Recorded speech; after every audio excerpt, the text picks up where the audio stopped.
Hello. Before we get down to cinema, I would like to draw your attention to our Patreon. Regular listeners will know that these podcasts are supported by Quad, our home cinema in Derby, UK. But as Quad is a charity, we want to make Cinelit as self-sustainable as possible. So, to that end, we have set up a two-tier way in which you can support Cinelit. For our 35mm Cine fans, you'll get a bonus additional episode each month where we will be deep diving into an area of cinema that will be exclusive to Patreon subscribers for at least 6 months before it arrives like a late dinner guest on the regular feed. Plus, you get the episodes a week in advance of the main feed release. But if you want to support us and don't feel that pressing need to have the additional podcast each month, but still want that warm, satisfying feeling of being part of the Cinelit success story, then you can become an 8mm Cine fan, where you can donate and get our heartfelt thanks. Head over to the Patreon page and subscribe if you can. However, we know that times are hard at the moment, so please do not feel you need to subscribe if you are not able. We'll still be putting out new, free-to-listen-to episodes on a regular basis throughout the year.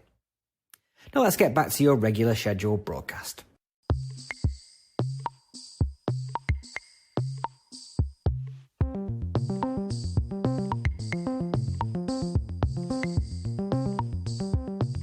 Welcome to Cinemit, and this episode we have decided to tackle a heavyweight of American auteur cinema. A man who directed 34 feature films that were released into cinemas, as well as countless TV movies and series filmed before he made it big, after he made it big, and during this period at the top. Honoured with a fairly comprehensive retrospective at the BFI South Bank this May, June, July, as well as a shorter 5-film season at our host Cinema Quad in Derby. Today we are looking at the career of the master of the ensemble cast, Robert Altman. I am your host, Adam Marsh, and I am joined by Cinelit's resident expert, Daryl Buxton. How you doing, Daryl?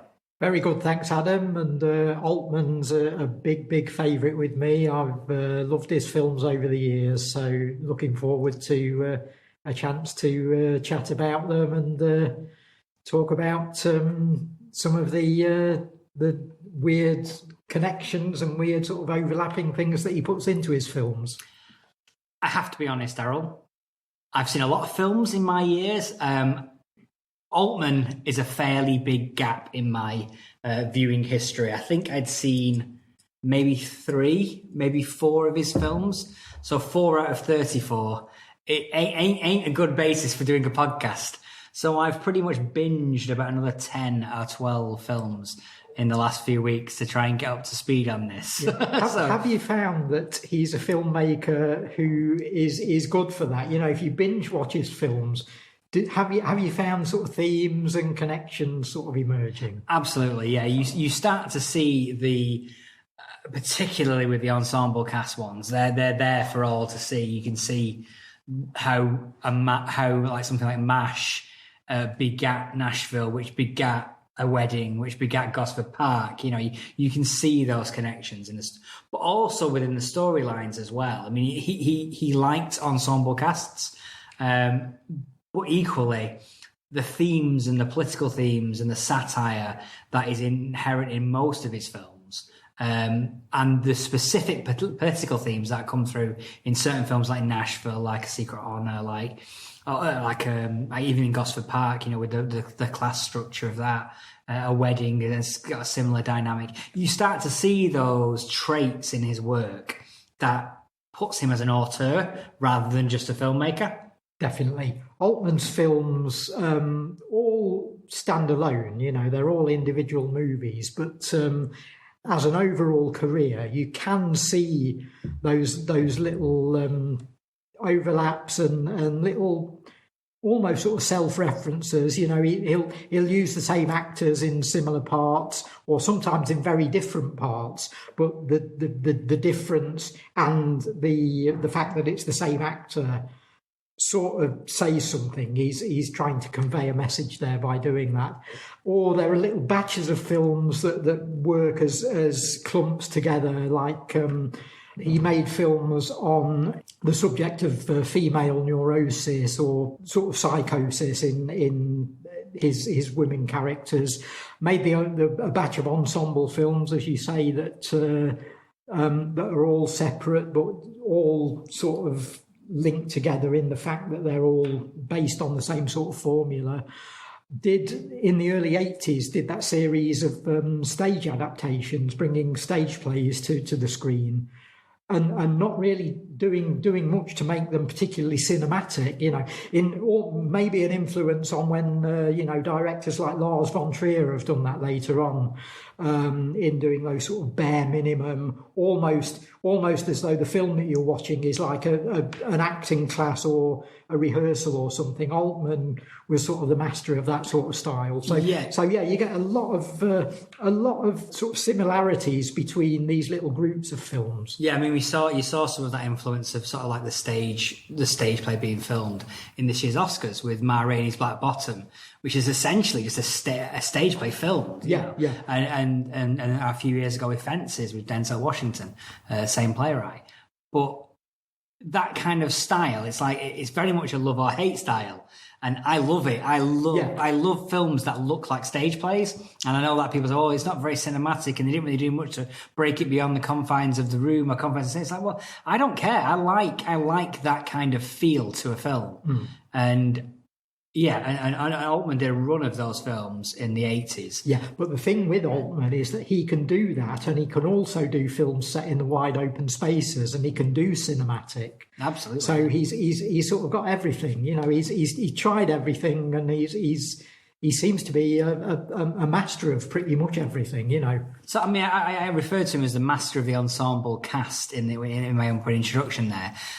Is he a master of the ensemble cast, or is he liked so much by actors that he consistently wants to bring them back? But as he works with more actors, he has to bring back more actors and ends up getting massive casts. Well, I think both of those things are right. Yes, he is a master of the ensemble cast, but yes, actors love working with him and he loves working with them. Having said that, he's also the director of Secret Honor, which has got a cast of one. So, absolutely, yeah. It's a stunning film, that as well. It is. It really took me by surprise, that movie. And many of his films also focus on one particular character as well. He likes the sort of like the as much as he likes the psychosis in women in there, he also likes the flawed male characters and that kind of stuff, because he comes back to those central characters repeatedly in things like California Split, in Long Goodbye, in Secret Honor. You can't get much more of a flawed central male character than Richard Nixon, can you? No. So he just come back to those. So he has a wide range of go-tos that he's comfortable doing, which probably accounts for the fact that he's done 30-odd films in his career. Yeah.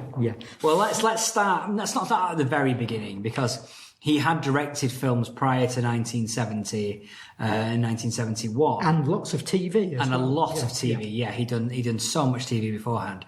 But his really big coming out party, as it were, was the film adaptation of the book MASH, which itself spawned a very long-running, very successful television sitcom that ran for many years afterwards. Yeah, I think the TV show has sort of eclipsed Altman's movie in a way. Would you agree? Yeah, definitely. I mean, the sort of like talk of that 1982 it finished, and people talking about the viewing figures for the last episode of MASH was still being talked about when I was in my teens in the early 90s. People were still talking about how many people gathered round the TV to watch the end of MASH. Yeah, and I wonder how many of that MASH TV audience, not just for the finale, but over the years of the series, I'm sure a lot of them never even knew that there was a movie. No, yeah, I can definitely see. Yeah, I can see that. Yeah, but it sort of kicked off with Altman, and he really set the tone for the TV show in the film, I think. Yes, definitely. I mean, he the sort of like the major cast of characters.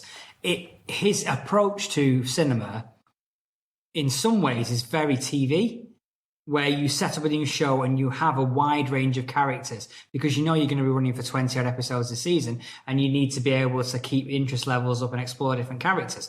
He does the same thing, but in a 2-hour movie. Yeah. You know, he approaches it in the same way, where he sets up so many characters. Yeah, and that's why he can do a film like Nashville, or he can do a long form thing like Shortcuts. And those longer films, especially Nashville, which is a end-to-end narrative, works like a TV series in that your characters flit in and out of it, and you could almost divide Nashville up into episodes, and show it as a 6-episode series, and it would work like one because you'd see Lily Tomlin popping in and out of it, or you'd see Keith Carradine, or you'd see Henry Gibson appearing in every few scenes, but then overlapping with other characters. So again, Altman's great at the ensemble, but I think his TV background filters through to his movie work in that way, and gives it. You could even go so far as calling it almost a soap opera quality at times. Yeah, absolutely. I think with MASH, he definitely, in a number of ways, jumped ahead of the queue. He definitely nailed that comedy, the anarchic comedy that was in the era and that period, the anti-establishment. Even though it's set in Korea, it's obviously about Vietnam in some ways. It jumps the gun on Catch-22, which was being prepared at a major studio, and comes out as the leaner, meaner, less unwieldy as film of that kind of style. Yeah. It immediately established him. Yeah, and you've got all the characters right there that everyone came to know and love from the TV series, but played by movie stars rather than the TV stars of the later show. And it must be quite weird viewing for fans of the TV series if they backtrack and come to Altman's film later on to see all their favourite characters, but with sort of unfamiliar faces and unfamiliar personalities. I mean, I was fairly familiar with the TV show growing up, and seeing Donald Sutherland playing Hawkeye felt weird and felt miscast in a weird way, even though Donald Sutherland was the first. In fact, going in, I had never seen the film prior to me first watching it, and I assumed Elliot Gould was playing Hawkeye because it seems like a more fit for him. That'd be more of a match, yeah. And it's not. It's the other way around. And and he plays Trappard brilliantly. Yeah. Don't get me wrong, he's fantastic in it.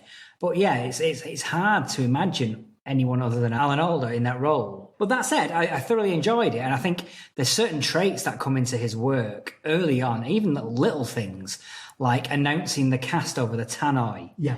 Which comes back 2 or 3 times in his 70s. That became a bit of a trademark. It really did, yeah. Particularly, obviously in Brewster McCloud it happens, but it also happens in Nashville. Yeah. They have these interesting ways of getting the credits across, I guess, which felt fresh. Yeah. I mean, we've talked about how Altman has got these little clumps of films that sort of connect together, and how there are certain themes that he sort of keeps returning to every few films or so. But the one overriding thing about his whole career is I think almost every single one of his films is satirical in some form or other, and that really kicks off here, And I think that whole way of dealing with the movie credits is one way of sort of having a go at the establishment. He's actually attacking the idea of cinema itself there. He's being satirical about his own profession, biting the hand that feeds him. Brewster McCloud is brilliant in that sense. It opens with the MGM logo. So you've got Leo the Lion there from MGM, and you're expecting the lion's roar. And instead of that, you get to René Auberjonois saying, I forgot the first line. Mm-hmm.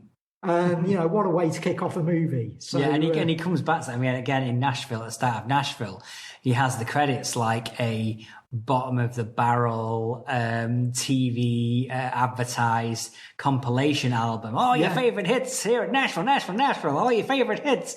And he introduces the cast through that. Yeah, it is like a KTEL LP or something. Exactly. Yeah, which is fascinating because the trailer for Nashville is very different. It almost goes against what he's saying there. Yeah. And obviously he didn't have any control over the trailer for the film. That was done by Paramount's marketing. Well, that's always the case with an unconventional artist like Altman, especially when you're an unconventional artist working in the mainstream.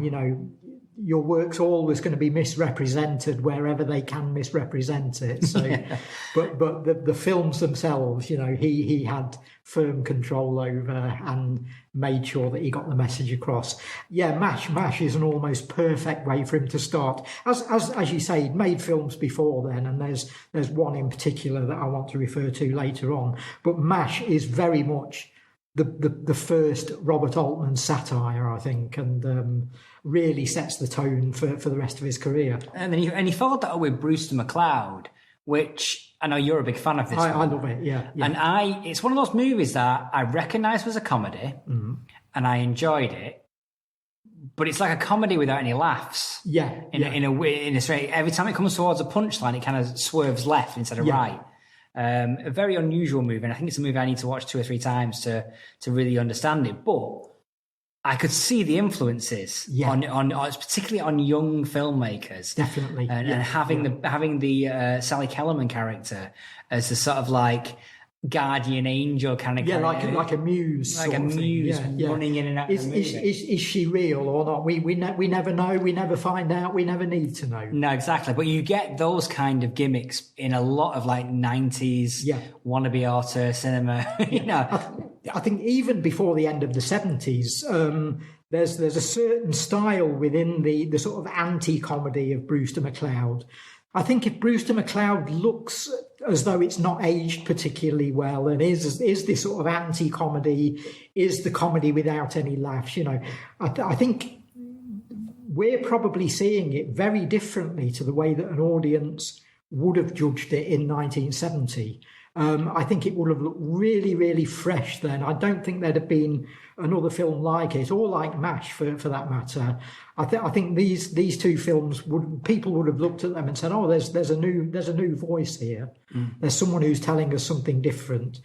Altman, right from the start, right from these early movies, is sort of having a go at the movie business. He's having a go at America itself. Look at how throughout his films he always tries to get. In many of his films, tries to get in a warped, disrespectful version of the Star-Spangled Banner or the American flag, or both. That happens so often. And here it is right at the start of Brewster McCloud. We've got the Wicked Witch of the West, no less, Margaret Hamilton, belting out this terrible version of the American national anthem, and then stopping it and stopping the band and going and instructing everyone on how to play. And it's just so sort of disrespectful to American tradition and American ideals, and it was something that Altman would continue throughout his entire career. Yeah, I mean, there's some overt references to Hollywood in Brewster McCloud, particularly with the Wizard of Oz reference. You've got Margaret Hamilton, but you also get Jennifer Salt at the end of the movie dressed up as Toto. Yeah. Dressed up as Dorothy, holding Toto at the end. Yeah. And obviously saying, was everything you watched real? Was it all a dream? Have you just woken up?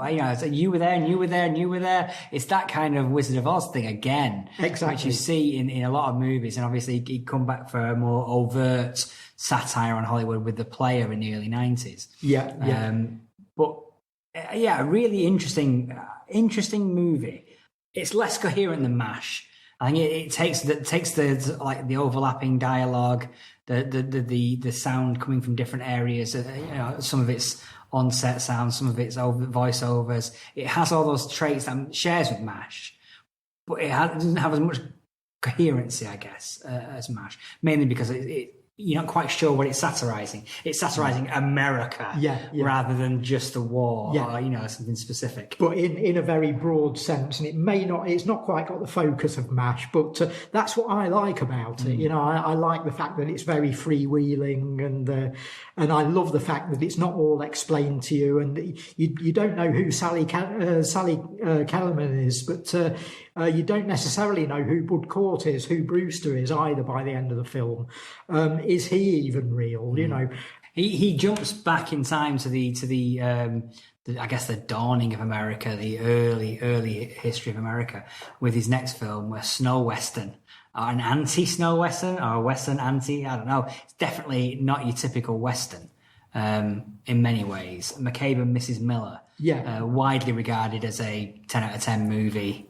It's one of the canon of Hollywood, I guess now. And rightly so. One of our very first podcasts for Cinelit was on the subject of acid westerns. And McCabe and Mrs. Miller was made right in the middle of that era when the acid western was at its peak. And it's probably not an acid western, but it's not far removed. It's a cousin to them. It's got a Leonard Cohen soundtrack based on songs from his most recent album. It's got this whole interesting idea that the set of the film was actually being built while the film played out. And part of the plot is that this town is being constructed. And I think, am I right in saying they went to the point where the people who were sort of credited as crewmen, as carpenters and so on in the movie were done up in costume so that they could actually work while Altman was filming, and it made sense as part of the plot. So they're all put in period costume. No, so they're on set doing their job, building the set, and he makes it part of the narrative. But we've got star power there as well. I mean, the thing with MASH is that he made stars out of Sutherland and Elliot Gould, who'd been knocking around for a few years, but this is the film that sort of launched them, Here, we've got established star power. We've got Warren Beatty, we've got Julie Christie. So he's working with big names here, and perhaps for the first time in his career on a major project. It's interesting that he doesn't seem to be fazed by that. He doesn't seem to treat the big stars any differently to how he treats his other. They are just an ensemble of cast that he's brought together. You're right, and I think they respond to that as well. And I think people throughout Altman's career responded to that, which is, I think that's how a director becomes one of these directors that actors love to work with. If they see working with that director as a bit of a challenge and a bit of a chance to get down and dirty, and you're not going to be fawned over, and you're not going to have the director sort of bowing and scraping and answering to your every whim, And sometimes there are certain actors who would hate that, but I think there's a certain breed of actor that really responds to that and respects it. Did Beatty respect that? Maybe not. But I think that becomes Altman manages to turn that into part of what the character is. I think Beatty didn't respect it and probably never did with any director, but I think Altman probably knew that going in and was able to sort of make that part of the personality of McCabe. Yeah, no, it definitely doesn't feel like it's a Beatty thing to abandon that kind of like Hollywood lifestyle to get down and dirty in the trenches with the rest. I'm sure, but Altman manages to make it look that way in the finished film, I think. Talking about threads that run through Altman's films, and you've identified already the sort of troubled male loner in his films. And I think Altman tells a single story across three movies. And it starts with McCabe and Mrs. Miller. All three films start with a troubled male loner stumbling out of the wilderness, mumbling and incoherent, and not necessarily heading for the place where he ends up, but heading for somewhere, just trying to find himself and find his way through life. Getting involved in the adventure of whatever film it is we're seeing, and then sort of departing at the end of the film into their next adventure. And I think this starts with McCabe and Mrs. Miller, and I think it runs through to Quintet in 1979. And then the critic Tom Milne from the Monthly Film Bulletin said about the character Essex in Quintet, played by Paul Newman, that when he departs Quintet and heads off into a blizzard at the end of that film, again, another snowbound film, so there's a connection with McCabe and Mrs. Miller. They're both in sort of snowy settings, But Paul Newman's character sort of wanders away, having experienced the drama of the science fiction movie Quintet, all set in this post-apocalyptic wintry wilderness. And Tom Milne said that He's clearly heading for another destination. He's looking for the perfect world. He's looking for the perfect place. Is the place that he's looking for Sweet Haven from Altman's later film from the following year, based on the character Popeye? And again, Robin Williams comes rowing into Sweet Haven, mumbling, chuntering to himself. Nobody can understand him. He comes out of nowhere. He doesn't know what his destination is, and again goes through this sort of weird on-land adventure once he arrives. And you know, are those three films in the way that Paul Schrader often put elements of himself into characters in different movies? They're not the same character. He's not telling a continuing story about one man, but there are trace elements there of that, as though it is one character. And I think that's the case here for McCabe and Mrs. Miller, Quintet and Popeye. Well, let me tackle your points one by one, shall we? Mumbling characters appear in every Robert Altman movie. It's literally a trademark of his work that you get incoherent dialogue, overlapping dialogue that you can't quite hear what's going on. That is a trait, all of his films. So to single out those three as being unique in that respect, I don't think is right. I think they're all... Popeye in itself, the character, way back in the cartoons, has that mumbling gimmick as part of the little asides that he makes. So I don't think that's necessary. I think the one thing that does connect these, maybe not the third one, but definitely connects McCabe and Mrs. Miller to Quintet, is the seriousness of them. Yeah. Most of Altman's work has satire, has comedy, has elements of mirth about it that allows him to express probably more serious matters and issues and tones than you would normally have a chance to. McCabe and Mrs. Miller is fairly straightly played.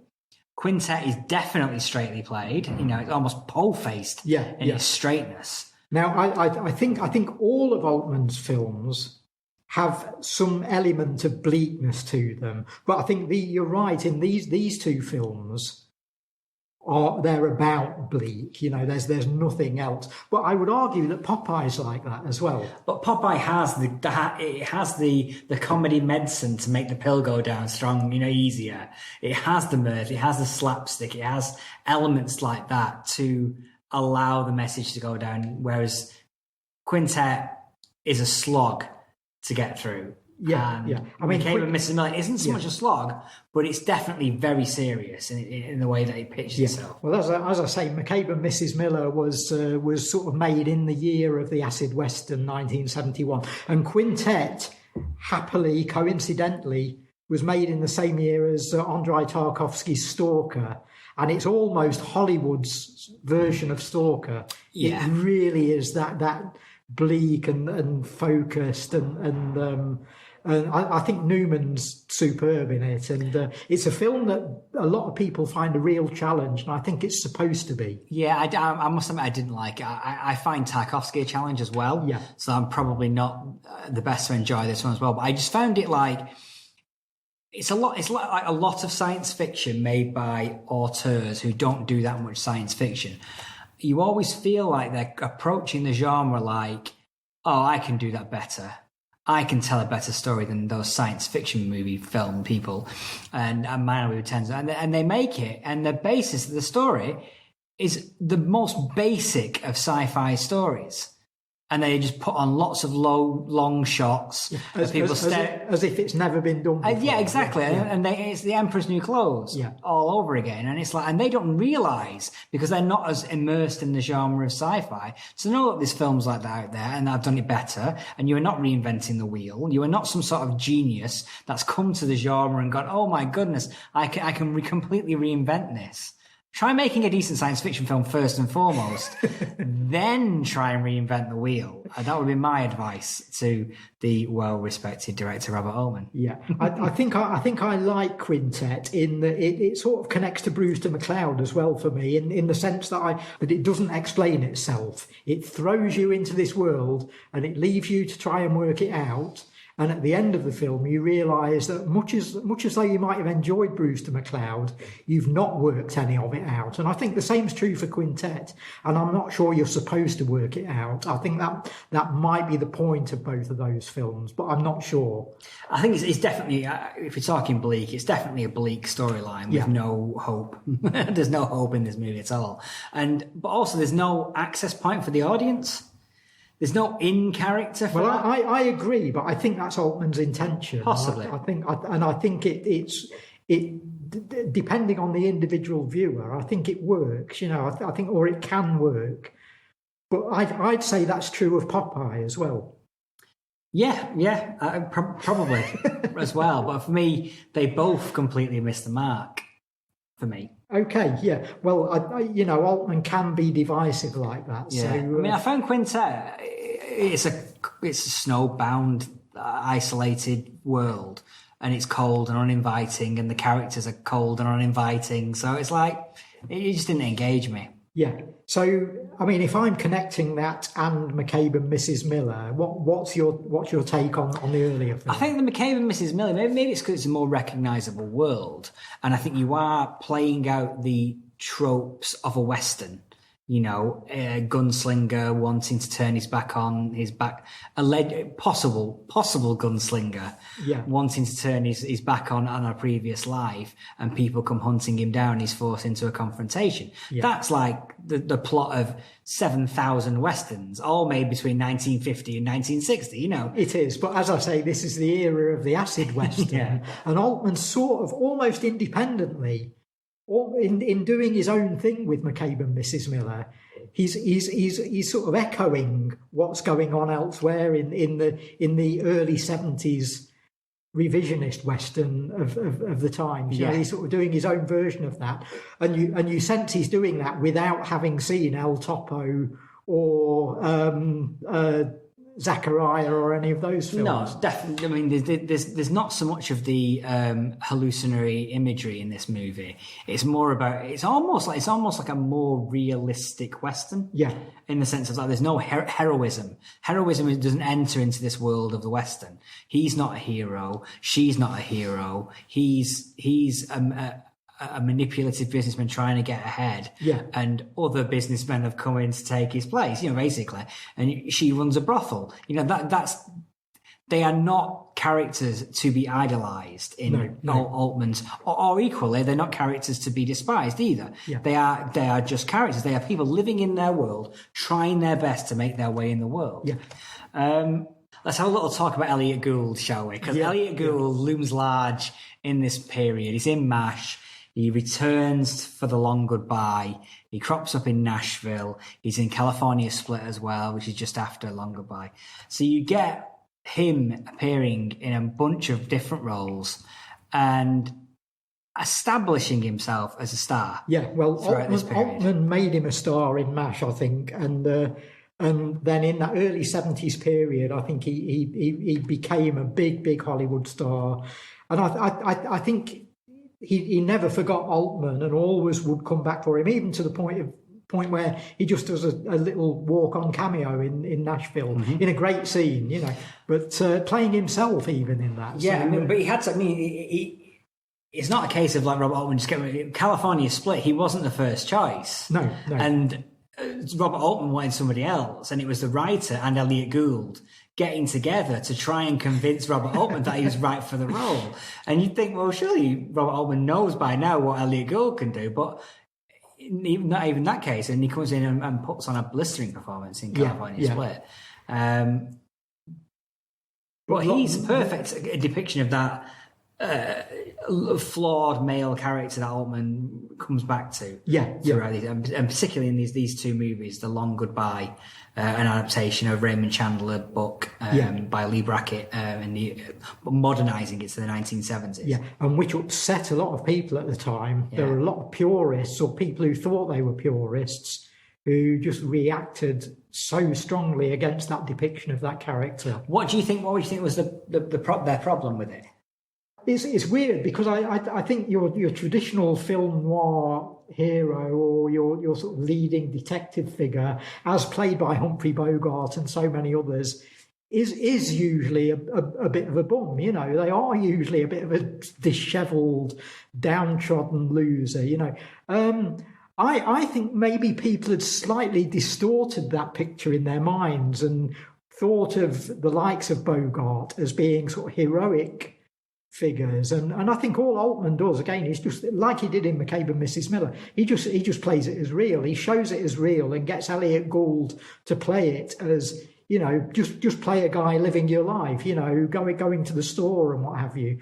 Again, it's a question of Altman taking that step towards ultra realism rather than movie realism that upset people that like movie realism. They can accept Humphrey Bogart playing a bit of a loser detective who doesn't get the girl at the end sort of thing, as long as he looks fairly cool and he looks good in black and white, you know.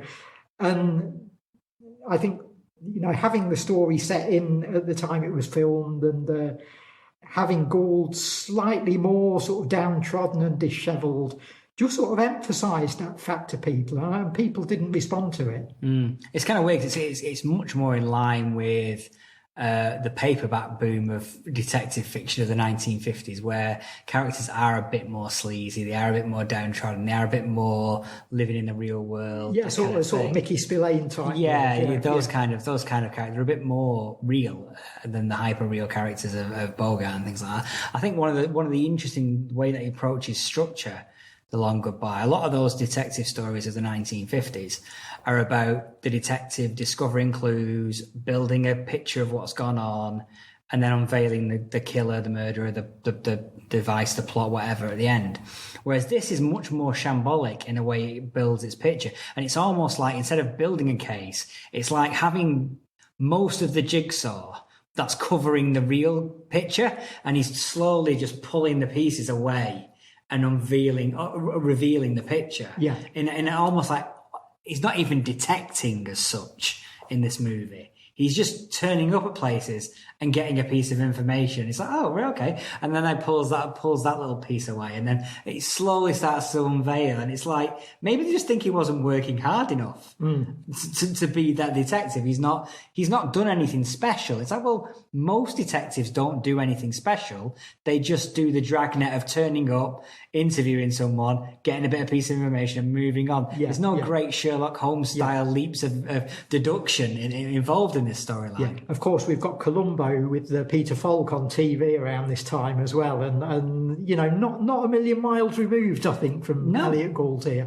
And in terms of comparing Gould to your classic film noir detectives of the 40s, which one has had the longer lasting influence? Because I think the makers of The Big Lebowski and Inherent Vice have not taken their tip from Mr. Bogart, have they? No. I think they've looked very, very long and hard at Elliot Gould and Robert Altman. Yeah, and Gould's fantastic. I mean, he's like, there's always a danger with those kind of like characters where the dialogue is less important.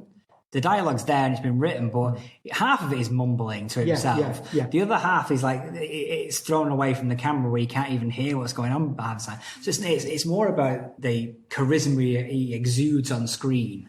And Gould just nails it. Yeah. And then arguably tops that in California Split. Yeah. I think his California Split performance it's frankly exhausting watching him on screen.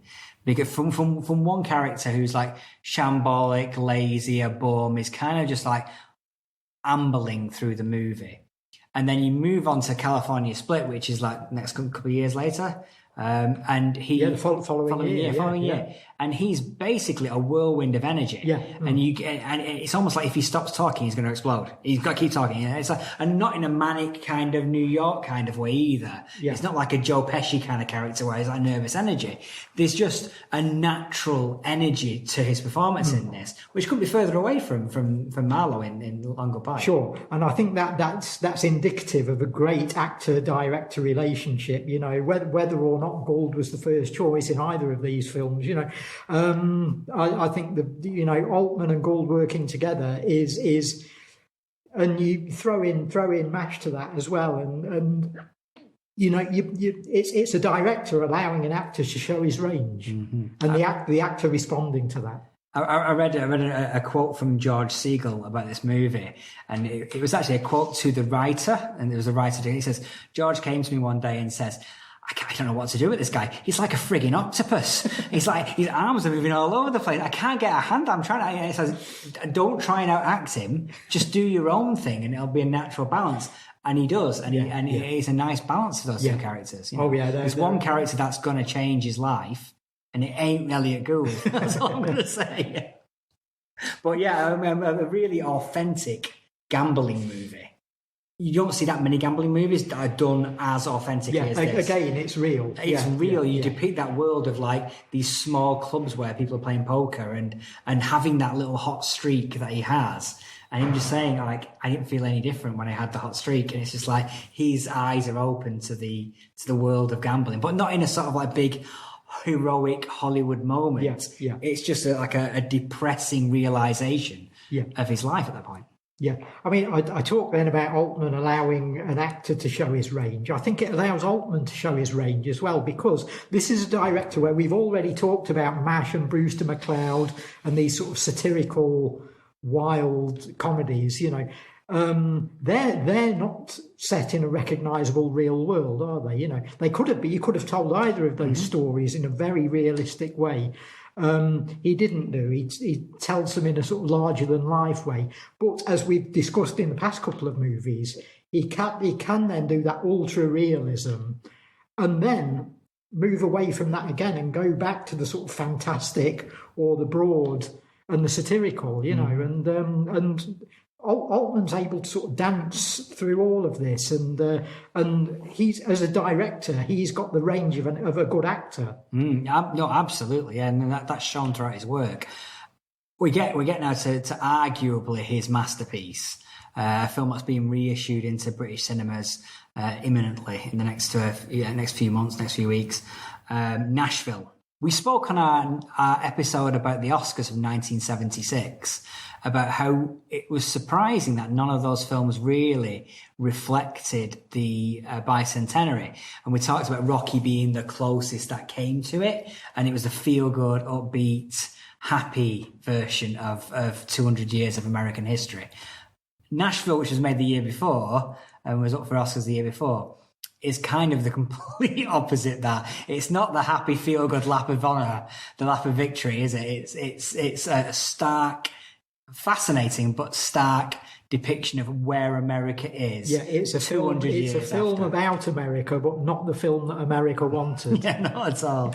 But what a film! What a film! It's the first time I'd seen it ever. And it absolutely blew my socks off. Yeah, contender for Altman's best film. I've got my favourite, but Nashville is in the pot. You know, it's so good. It's got. I think Altman claimed it had 24 major speaking roles in it. So there's your ensemble straight away. You know, so he's building on the worlds of things like MASH. There, you know, MASH had a lot of characters in, but Nashville sort of expands that and says, yeah, let's see if we can do this. Let's see if we can do this broad canvas. You can't really describe. You might think, oh, is the film a microcosm of America? And yes, it is. But the word microcosm doesn't fit this, because the world of Nashville is quite expansive in itself. You know, and I think Altman shows that here. If this is a microcosm of America, it's a big microcosm, and you can't have such a thing. So, but he manages to pull that off. He has major speaking roles. We are always conscious of who and where every character is and what they're doing. It's brilliantly marshalled. There are half a dozen fantastic performances.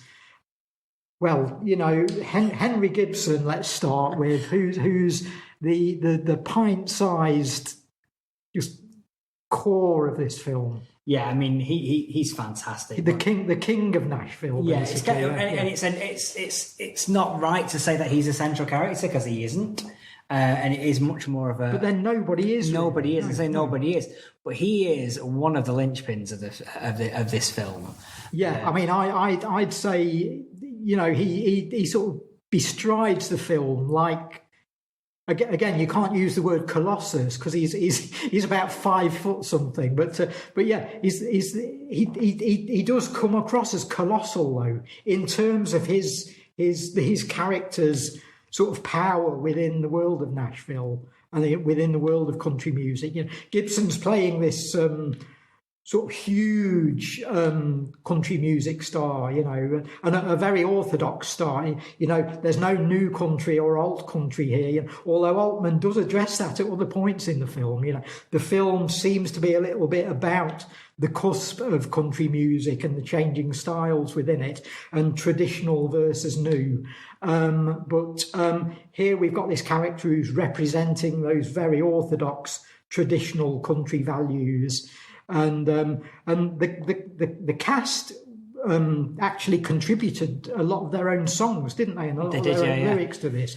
And Gibson must have had a great time writing sort of parody of sort of family values and American values style country music, because you can tell the character believes every single word that he's singing, and you just know that somewhere within there, Henry Gibson doesn't believe a word of it. Yeah. I mean, a lot of that. I mean, his starting just nails it. He was singing the song about 200 years of American history, you know, that kind of stuff. And you know he doesn't believe a word he's saying.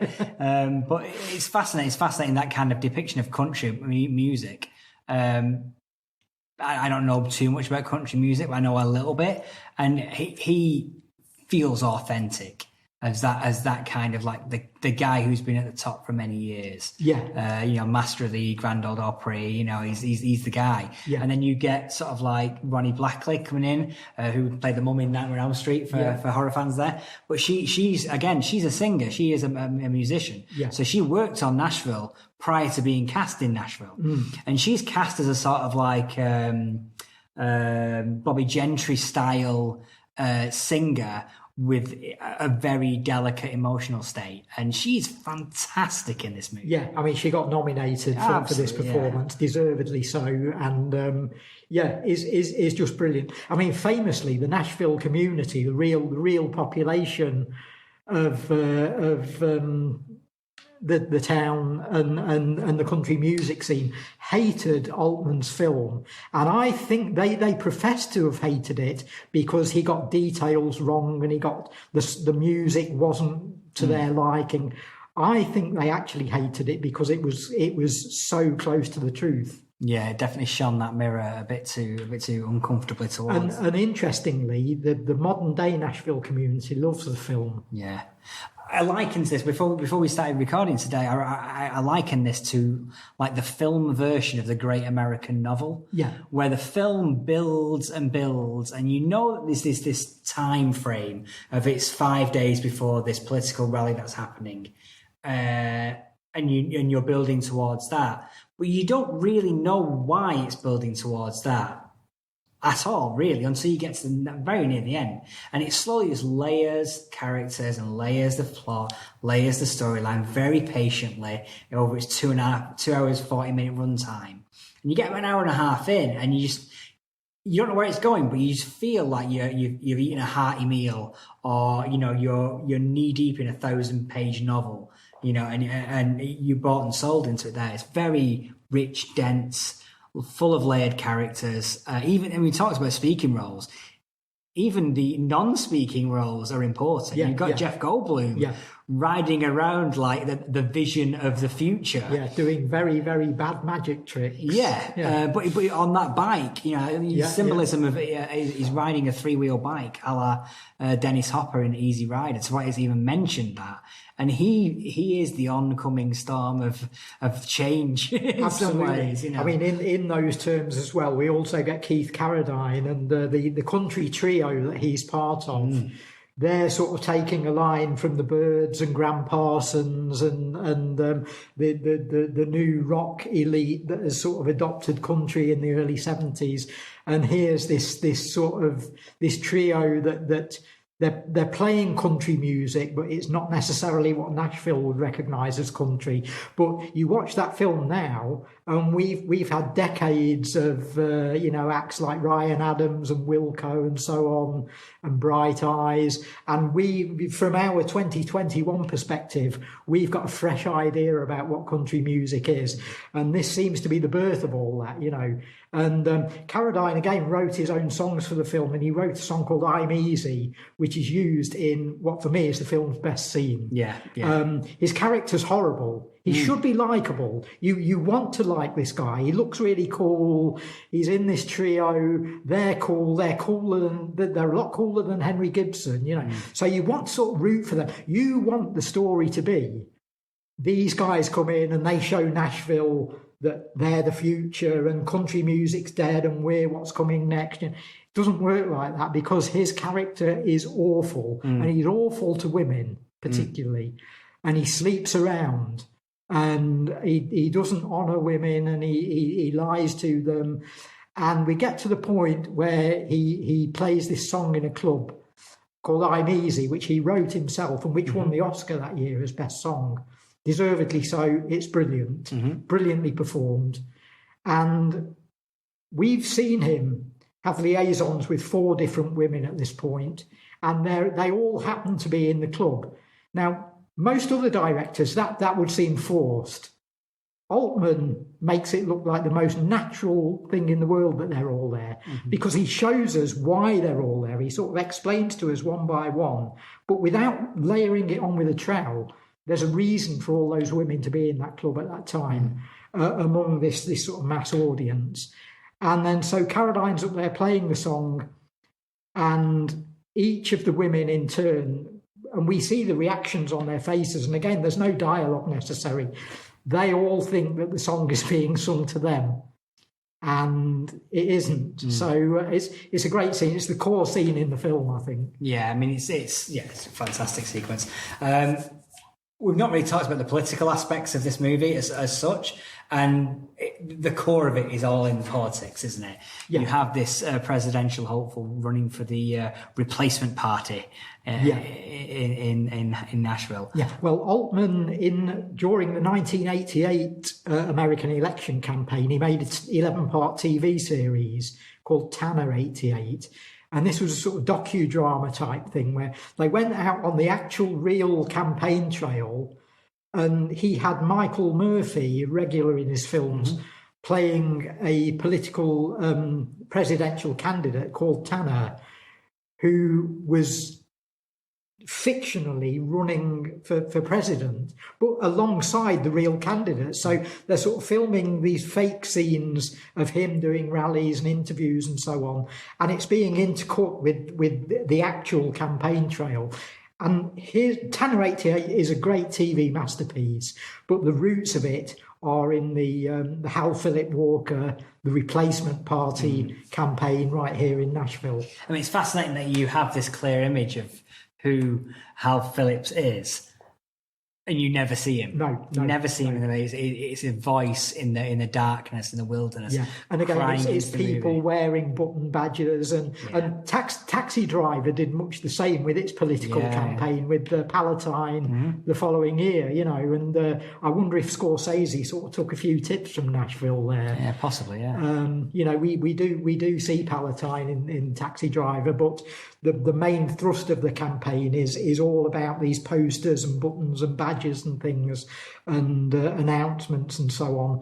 Nashville's so incisive on that, in that we don't even need to see the candidate to get a sense of his power. And I think it's also like you have a lot of characters that don't have control over their destinies in this movie, and nothing says that than a politician who has power over most people's destinies, as a symbol. So I think having that character running through the movie, all the way through from the very start to the very end, is.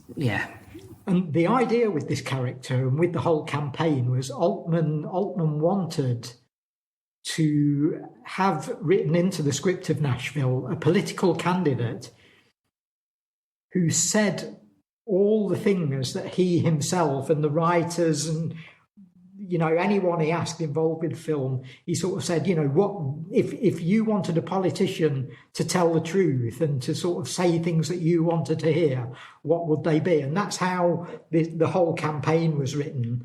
And even then, even though the idea is that this guy's saying all the right things, because it's a Robert Altman film, or because we are sort of wary of politics, you still, or because of even the way in which this message is being delivered, and possibly you're right, Adam, in the fact that we never even see this guy, we're suspicious, even though the message seems to be very positive.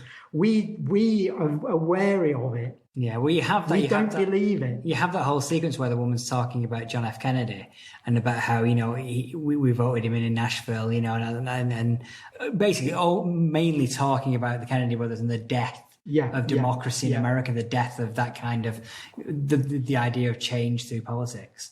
And obviously in light of Nixon thing, which was a few years earlier, you have this fabric of the world that's happening at the moment where you can't trust politicians. You can't trust politicians, and their words mean nothing. They could say all the right things, but you don't believe them. And that really comes across in this movie. People saying things that you don't really believe. Yeah. One of the film that links this directly is obviously Secret Honor, which we talked about briefly before we got going, and which is a filmed adaptation of a play. One-man play. Now this follows Altman having done adaptations of the plays Come Back to the Five and Dime, Jimmy Dean, and Streamers. Mm-hmm. So he was filming these plays and doing them in as stark and spare a fashion as he possibly could. And he finally reduced it to the point where he filmed a one-man show. Mm-hmm. Yeah, absolutely. I mean, and it's filmed by, I think he was a lecturer at University of Atlanta at the time. So a lot of this people working on the crew were students. Yeah. He must have had total faith in the performance because which is Philip Baker Hall. And because there's nowhere to hide when you're doing that, really. No. You have to. And I'm watching it, and 10 minutes in, I'm thinking, this is awful. You've got like TV music over the top, and like dated TV music as well. It's proper 1970s, like an episode of Columbo. I love Columbo, but it's that opening credits where the music's playing and the murderer's preparing his murder. And you've got a similar thing here with Richard Nixon coming in. He's got a handgun on his desk. He's got a bottle of scotch and a bunch of recording equipment. It's like, oh, this is going to be good. And we weren't fazed. We weren't disappointed at all. No. Now, do you want to talk a bit about what, it's not like a sort of biography of Richard Nixon. It's about one specific sort of portion of his life and one specific sort of few minutes or hour or couple of hours. He's talking about, he's basically dictating his memoirs. Yeah. And it's just, a lot has been talked about Richard Nixon and explored in cinema left, right and centre. It almost feels like such a well-trod topic now. Even in the last 10 years or so, we've had 2 or 3 Richard Nixon, high-profile Richard Nixon films. And I think going back to that time may not be as attractive now. Now we've had Trump. I think I think people will be making Trump films in the next 10, 15 years or so. Very likely. With astonishing central performances as well. Yeah. Now, what we don't get here is a Richard Nixon impersonation. No. It's a brilliant performance by Philip Baker Hall, but he doesn't particularly. There's a vague resemblance to Nixon, but not, they've not gone out of their way. There's no makeup or anything, and the voice isn't, there are a lot of people that can impersonate Nixon and a lot who can impersonate Donald Trump. And it'll be interesting to see if there are any sort of dramatizations of the Donald Trump years and how people play that character. Will they go for the sort of impersonation or will they go for a characterization? And Philip Baker Hall just comes on and gives a knockout performance without taking steps to make it look or sound like a Nixon impersonation. I think he does enough with it. I think what he does, he utilizes the voice, the Nixon voice, to punctuate Yeah. So yeah, he's yeah. doing the performance, and then at certain moments you think, oh, that's Nixon. Just as a reminder. Just as a reminder, but also just to emphasise a point. It's usually where he's losing his temper and he's losing his mind and he's going a bit like slightly nuts. So the points where we want him to sound like Richard Nixon, he does. He goes that, and then he comes back to a more realistic portrayal. But it's a magnetic film in a sense. I mean, I love those kind of films which are based on theatre, as we said. And I think with this, you don't care that he's not particularly cinematic because he's all the cinema you're ever going to need in a 90-minute movie. He's magnetic performance. But yeah, as we said, he comes back to politics all the way through his career. I mean, we obviously the Tanner stuff thing in Nashville, but all rooted in Nashville, I guess. Yeah, possibly I think MASH. so. Yeah. Yeah, and I mean, and the ultimate then is Tanner 88, where he's actually involved in the real life campaign, but doing it as a fiction. Yeah.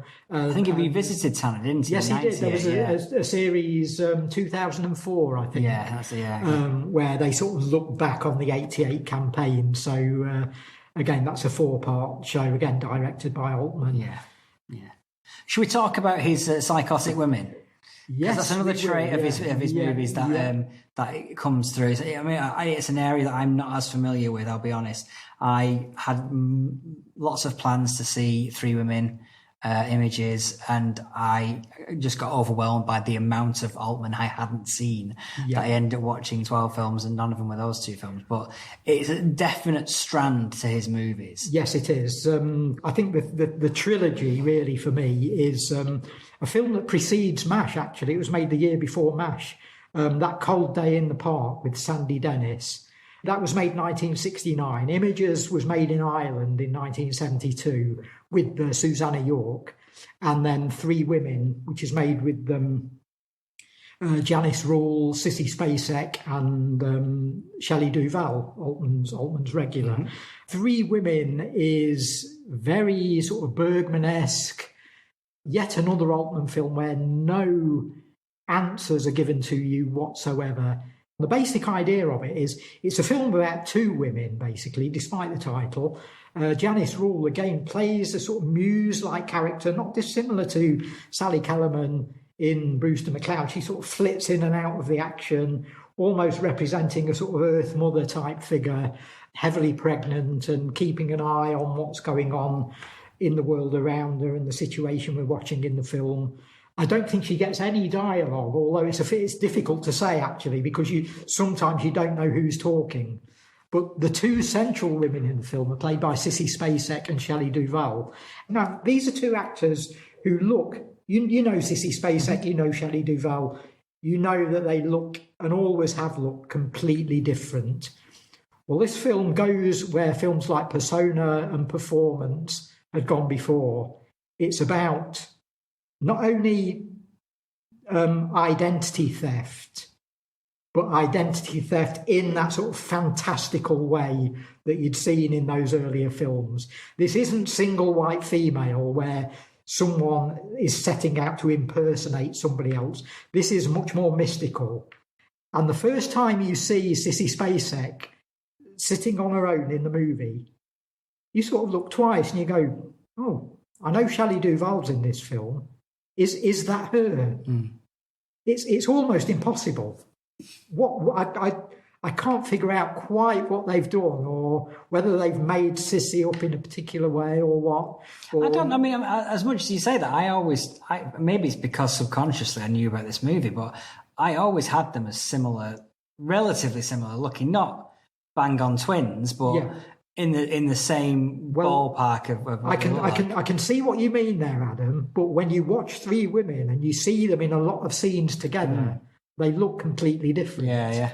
And yet you see Sissy in isolation, and part of your brain sort of plays a bit of a trick on you. No, is that Shelley Duvall? And I don't know whether that is just your brain playing tricks, or if something has been done somewhere to manipulate that image. Now they probably do that, through CGI or something. But I just don't know what they've done, and they don't bring attention to it either. It's just there. It might not even be noticed by some viewers.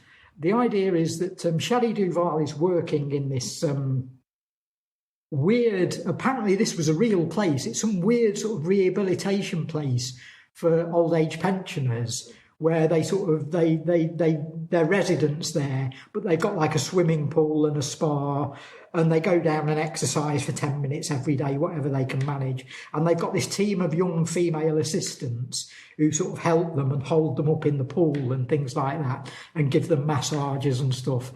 And Shelley Duvall's character works at this place, and Sissy Spacek turns up out of nowhere. So it's another drifting character. Is she even real? We don't know. Is Janice Rule real? We don't know. We're pretty sure that Shelley is. And Sissy Spacek sets out to take over Shelley Duvall's life, but not in a sort of sinister horror movie type way, but in something that's much more sort of mystical, much more inexplicable, really.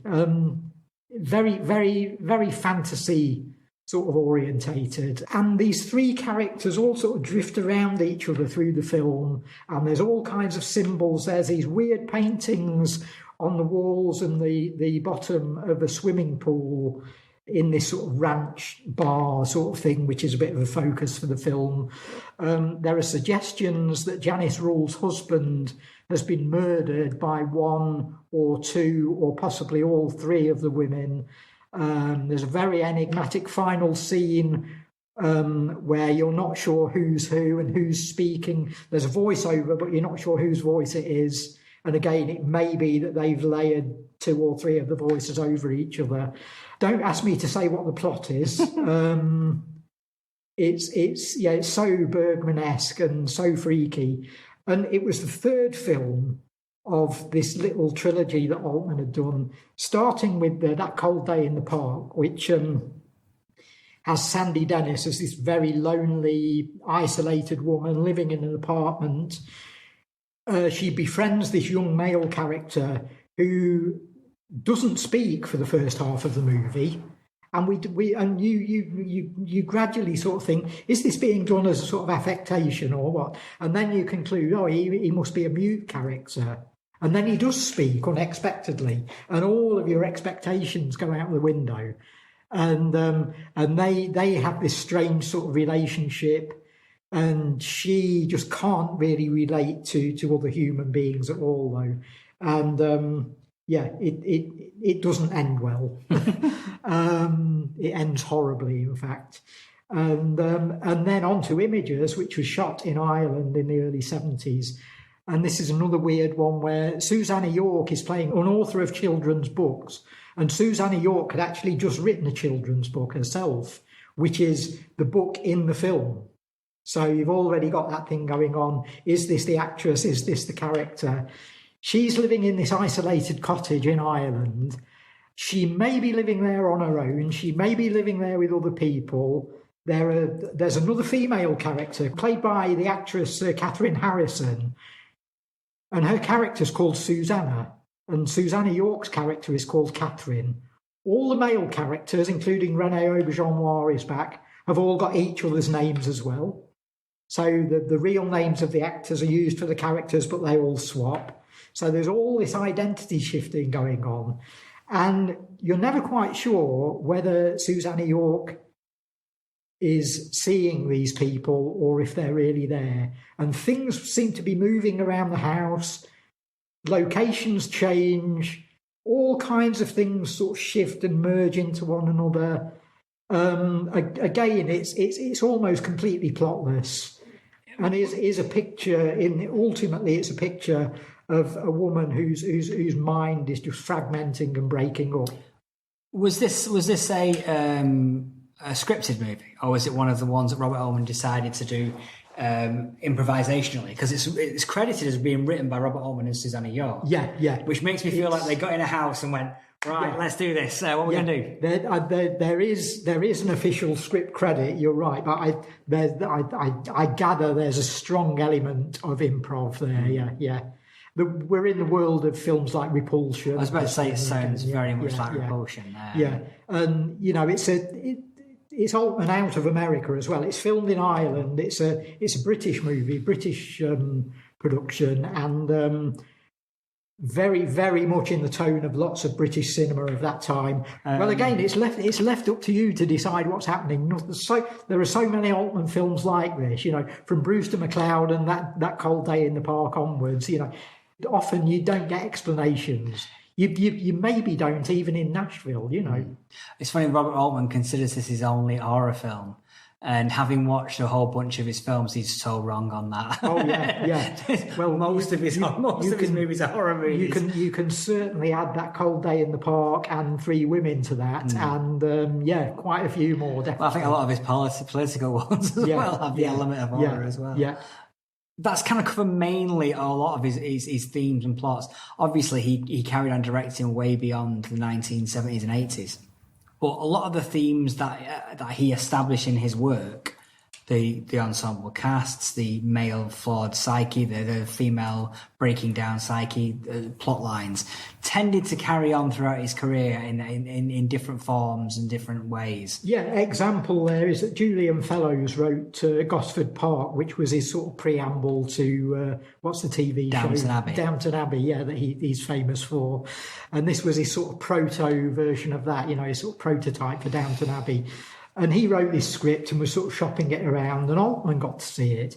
And you'd think, British country house movie, upper class characters. That's not really Robert Altman, but Altman apparently really took to that script and saw it as an ensemble cast. Mm-hmm. That's me, and you can definitely see a wedding. Yeah, in the way the approach is Gosford Park, particularly in its themes of sort of like the rich upstairs and downstairs, the rich and the poor, the posh, the non-posh. Yeah. And of course, a wedding itself, his 1978 film, came sort of half out of a gag, didn't it? Or a little chance remark to a reporter. Yeah. He was interviewed by a reporter doing the publicity for Three Women. And how the hell do you publicise that movie? I don't know. But it's funny. It's even better than that. Because what he said was like this. He says, we was on set at this spa in the middle of nowhere sort of thing.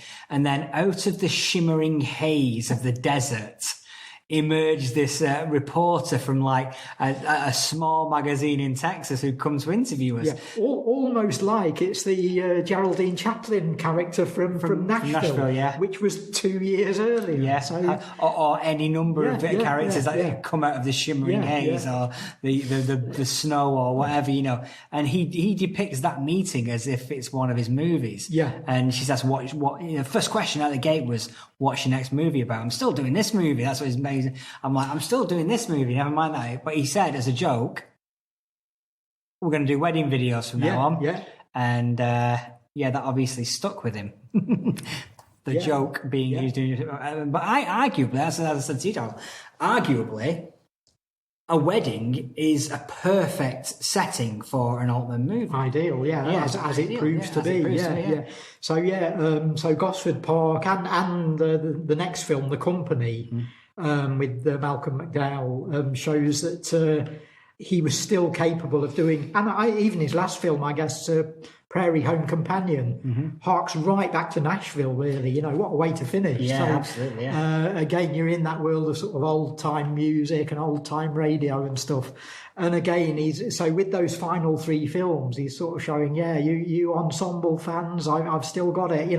I've not forgotten you.